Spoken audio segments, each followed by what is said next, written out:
Hello students, इस video में chapter चतुर्भुज की जो प्रश्नावली है 8.2 उसका क्वेश्चन नंबर फर्स्ट देखने वाले हैं। आपको डायग्राम भी यहाँ पर दे रखा है। क्वेश्चन में कहा है कि P Q A B C D ये जो है एक चतुर्भुज है।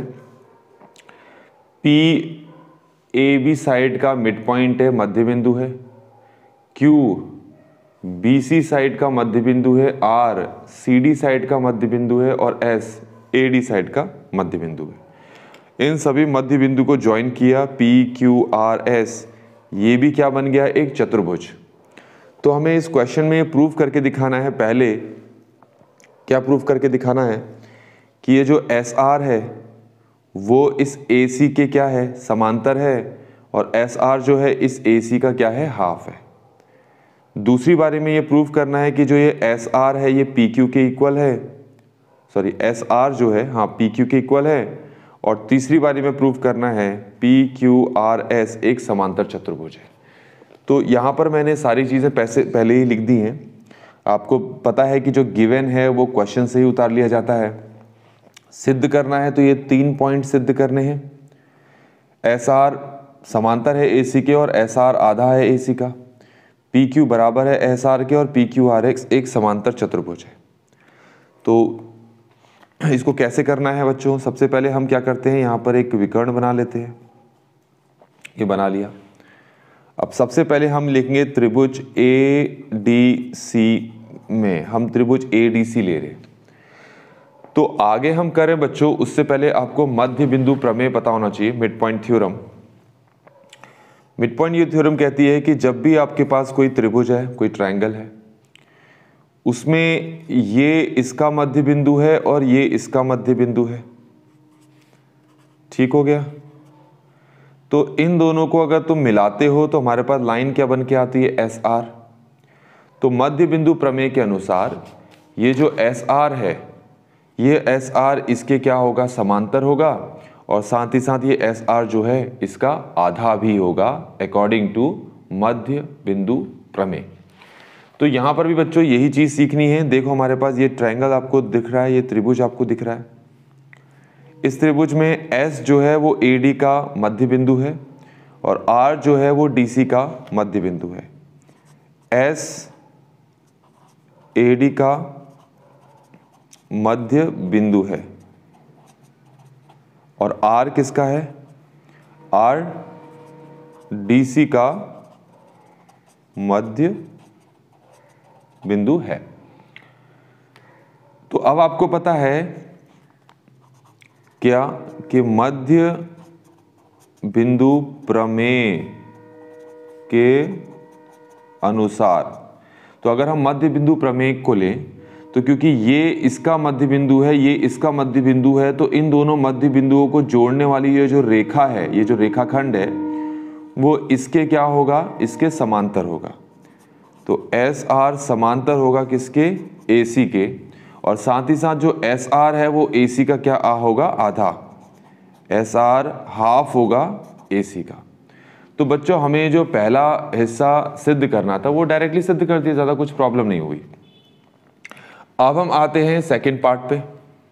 उसके लिए अब हम देखेंगे इस वाले त्रिभुज को, ये वाला त्रिभुज जिसको मैंने शेड कर दिया है, इसमें भी हम यही करेंगे। तो देखो जरा, P किसका मध्य बिंदु है, ए बी का, और Q किसका मध्य बिंदु है, बी सी का। तो यहां पर आप ये लिखो कि P और Q जो हैं वो क्रमशः किस किस के मध्य बिंदु हैं, ए बी और बी सी के मध्य बिंदु हैं। तो आपको अगेन फिर से वापस आ जाते हैं मध्य बिंदु प्रमेय में। आपको मैंने क्या बताया कि मान लो ये यहां का मध्य बिंदु है और ये यहां का मध्य बिंदु है, ठीक हो गया। और इन दोनों मध्य बिंदु को मैं जोड़ देता हूं। तो अब आप देखें, अगर मैं इसको घुमा दूं थोड़ा बेहतर समझ में आएगा।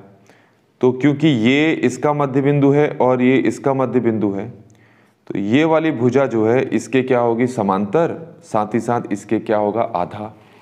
तो यही चीज यहां पर भी लिख रहे हैं हम। तो ये देखो कि ये इसका मध्य बिंदु है, ये इसका मध्य बिंदु है, तो ये भुजा क्या होगी, जो AC है ये वाली भुजा, इसका क्या होगा, समांतर, साथ ही साथ आधा। तो हम लिखेंगे मध्य बिंदु प्रमेय के अनुसार, क्योंकि हम इसके अनुसार चलेंगे। तो जो PQ है वो किसके समांतर होगा, AC के, और साथ ही साथ PQ क्या होगा, आधा होगा AC का। यहां तक समझ में आ गया होगा आपको। ये जो हमने ऊपर लिखा था इसको फर्स्ट मान लेते हैं और इसको हम मान लेते हैं सेकंड। आप ज़रा ये जो फर्स्ट समीकरण और दूसरा समीकरण है, ज़रा इन दोनों को गौर से देखो तो आपको कुछ समझ में आएगा। ये है AC और यहाँ पर भी है AC। AC इसके समांतर है और यहाँ पर AC PQ के समांतर है। तो AC यहाँ पर SR के समांतर है, AC यहाँ पर PQ के समांतर है। तो ऑटोमेटिकली SR और PQ एक दूसरे के क्या हो जाते हैं, समांतर। तो हम यहाँ लिखेंगे पहले और दूसरे समीकरण से हमें क्या मिलता है, ज़रा देखो क्या मिलता है। SR जो है वो किसके बराबर हो गया, SR किसके समांतर हो गया, PQ के। तो SR समांतर हो गया PQ के। अब हम आते हैं यहाँ पर, ये देखें SR किसके बराबर है, हाफ ऑफ AC। PQ किसके बराबर है, हाफ ऑफ AC। तो ये दोनों देखो सेम है, ये इसके बराबर है और यही चीज इसके बराबर है। तो ऑटोमेटिकली ये दोनों क्या हो गए, एक दूसरे के बराबर। ये और ये एक दूसरे के क्या हो गए, बराबर। तो हम यहां लिखेंगे जो SR है वो PQ के भी क्या हो चुका है, बराबर। ये समझ में आ गया होगा। बच्चों एक चीज ध्यान रखना कि अगर आपके पास ये कोई चतुर्भुज है और आपको पता चल गया है कि ये इसके बराबर है और साथ ही साथ पता लग गया है कि ये इसके समांतर भी है, तो ऐसी स्थिति में ये पूरा का पूरा एक समांतर चतुर्भुज बन जाता है।